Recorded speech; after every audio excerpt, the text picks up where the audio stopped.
Okay, so Fredbear's head is done.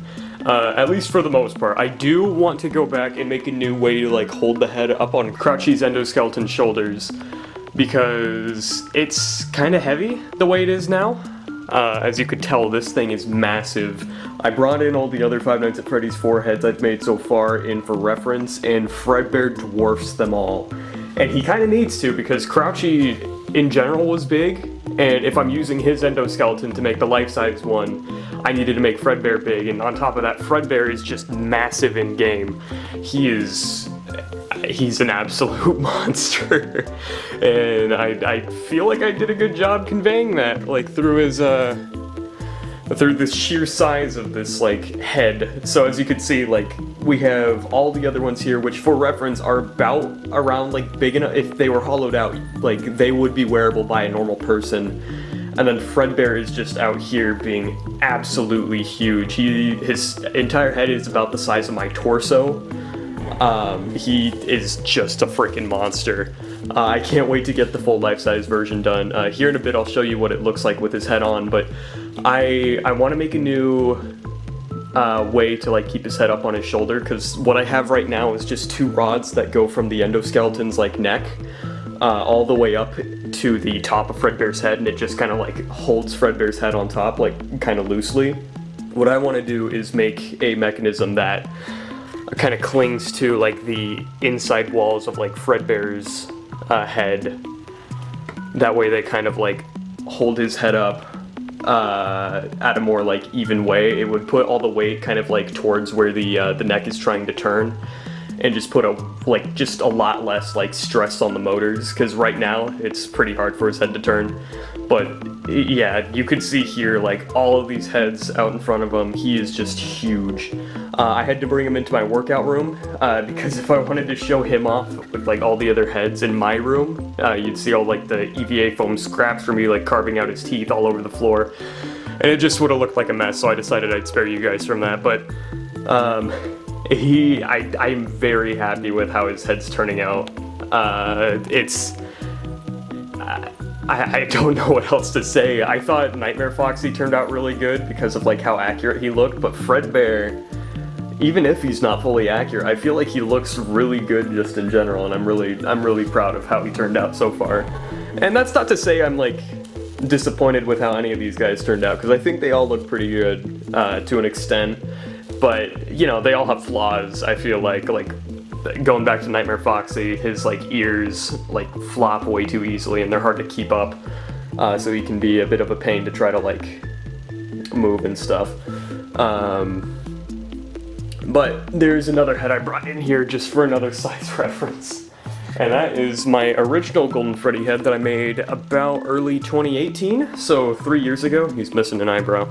I don't know where it went, but it's a bit of an older head, so it doesn't really hold up, and on top of that, I don't like the color I used, and this was when I did not know how to like wrap stuff in fabric, so I just used like one giant sheet without like cutting it too much, and I just wrapped it over the entire like top of the head. So it doesn't look the best, but this head was big. I thought this head was big, at least, because whenever I wore it, it just looked massive on me, because this was one of the heads I tried to make back when I was doing wearable stuff. But now we look at like the Nightmare Fredbear, and my god, he is absolutely dwarfed by him. Okay, so here's Fredbear's head on the actual Crouchy animatronic. So he's big. He's really big.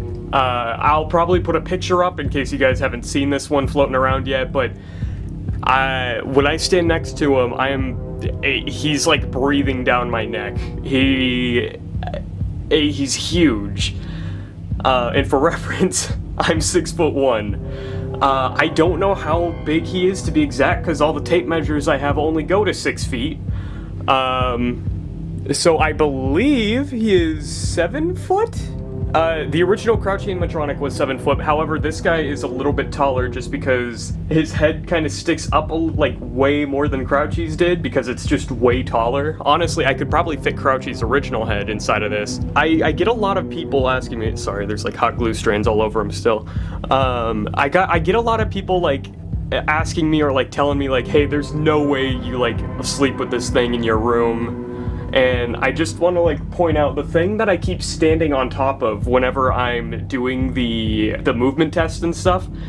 That's my bed right there. I really only had like space to put him like right next to it. And what's worse is that from where my pillow is, like if we were to go down like right here, he stares directly at it during his like his off position, I guess. So I'm fine with having him in here, but when he's staring at me, I get a little bit uncomfortable, as you guys could probably like imagine. So I usually turn him on and then shut him off while he's facing a different direction, or just take his head off before I go to sleep. Eventually I'll get used to it, but that's not today. So here's the part you guys have probably been waiting for. We're going to do another movement test. I have done a couple with him already off camera, but I usually like recording these just so I can like compare them to each other, like older ones, just to see how much he's like weighing down this like all the mechanisms and stuff on the endoskeleton, just to make sure I'm not breaking anything. I'd also like to point out he does have stomach teeth now. I got those all put on recently. I think that was like around the last thing I did.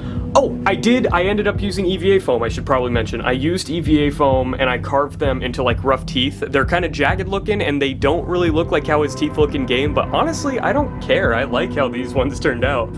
I was a little bit worried about the weight, but he still can move with these teeth, which is kind of nice. But if I hook in the jaw lock mechanism, it causes a lot of weight to go to the top of his head, and it puts extra strain when he's trying to turn his head.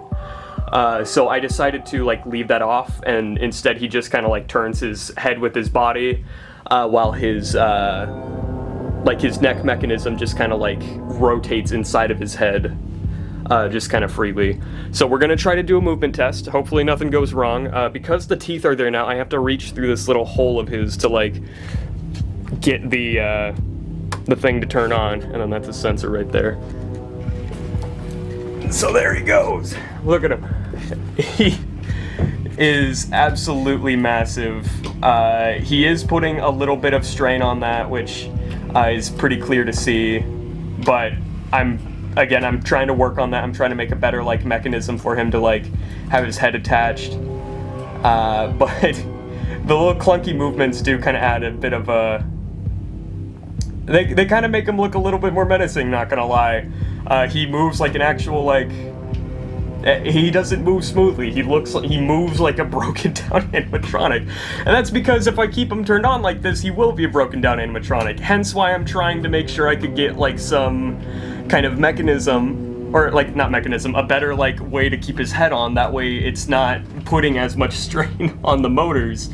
But yeah, as you can see, his head kind of like twists like randomly because it's not like permanently fixed to like the thing that's like holding his head up. So we're just out of range of this sensor. So he like twists and turns his head a little bit like wonkily. So now it's kind of like more facing his right. But honestly, I kind of like that. And then with how he moves, his like jaw like opens and closes because it's like his head sliding back and forth. So it kind of creates like not really fluid movement, but it creates more like random movement to him that I kind of like. Also, his ear is scraping the ceiling. I have higher ceilings downstairs. If I really need to, I can move them down there, but I want to try to be able to have them in here because I want to do the Halloween room in here, and I want to be able to do like a FNAF 4 theme with like all the Five Nights at Freddy's 4 props I've been making all year. But yeah, thank you guys so much for watching. If you like this project and want to see more, please subscribe. This is taking up a lot of my time, and I would really appreciate any of the support I can get. Next up are going to be his hands. I'm planning on wrapping them in fabric on stream, so stay tuned for that. And then after that, I'm going to make his legs, and then this massive hulking project is going to be finally done. So I can't wait to get that all done and ready for you guys and show off the final product of this just absolutely like massive project. This is probably like the biggest project I've ever done. He's even taller than the life-size puppet, and the life-size puppet was that was a pretty that project took long, but not as long as you would think, because most of the work was already done with the PVC pipe, since the puppet has a very like simple design. But yeah, hope you guys enjoyed, and I'll see you in the next one. Bye.